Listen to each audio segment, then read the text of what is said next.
Salmon is everything to us. Our fish are the core of our culture, and please do everything in your power to protect our subsistence rights.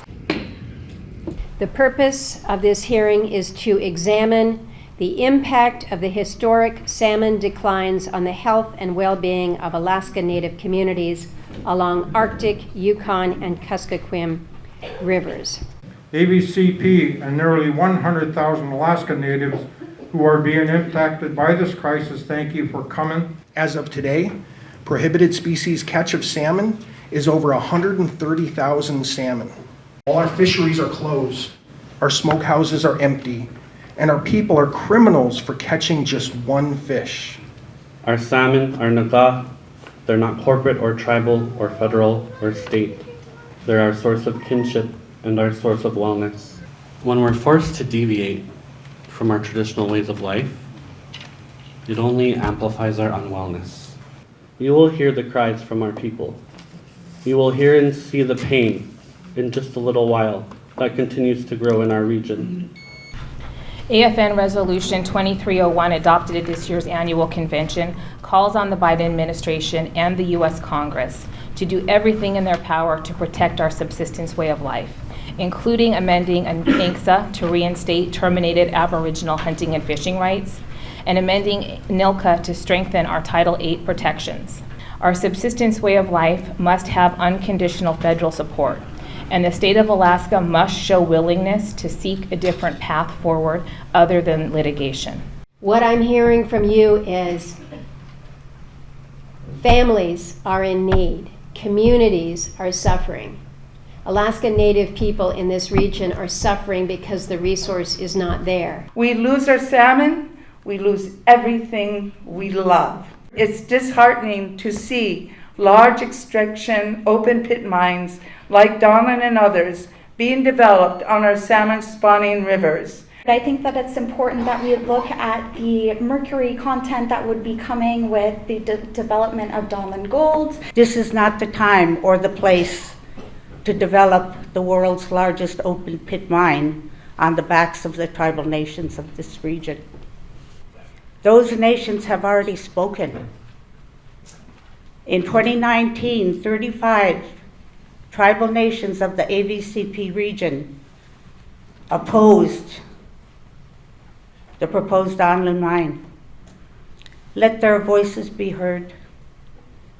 Failure to do so will be a death blow to my river, to my people, and our survival. Our subsistence fishing has the least impact on the salmon crash, yet we are the only ones being restricted and prevented from practicing our way of life. My 2-year-old granddaughter asked me for fish which I couldn't provide for her. Year after year, since the early 90s, what has been done? Nothing. We need to put a cap on trawlers in Area M. That's what we need today. No more you come back to me and my people with end results. You know, the native way is to share. That's where the North Pacific Council and the fishermen and Area M should be doing. They should be sharing, but they don't. I encourage my people to stand up, not stay down. Why do they do this to us?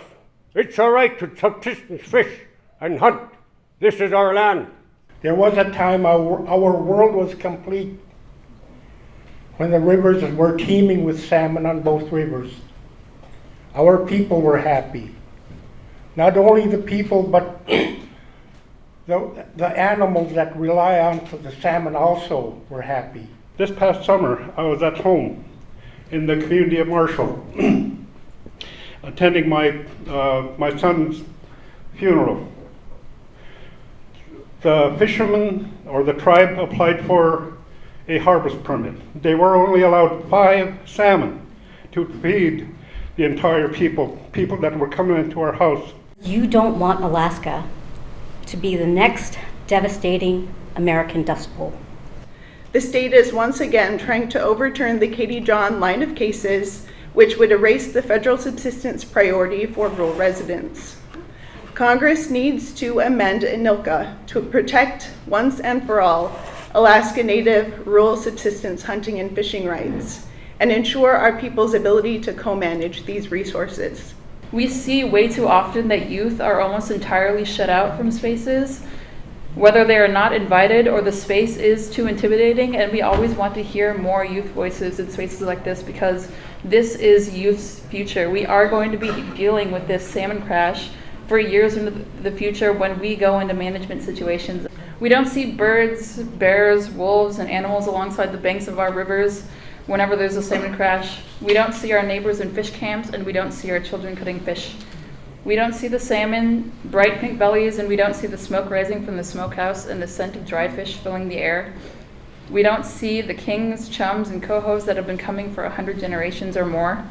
We see less of our traditional foods in our homes, less potlucks and gatherings, less fish camps, less fish skin arts and handicrafts that we adorn throughout our lives.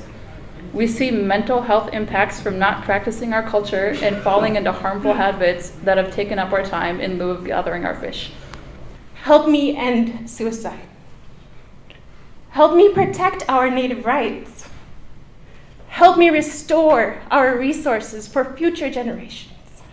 You want to subsidize commercial fishermen for fishing too much? Then you can pay our $1 million expense as we try to buy salmon for our people. In any other harvest of fish and wildlife, the word bycatch is wanton waste and is illegal and goes against our native traditional values. If we made a mistake, it was trusting the state and feds to manage a resource that we managed for thousands of years. In the short 65 years, our fish are nearly going extinct. The bottom line is the only path forward is co-management or management by our native people. Hopefully, we'll come back maybe this time next year with results, because that's what leaders do. Your way of life is being threatened right now.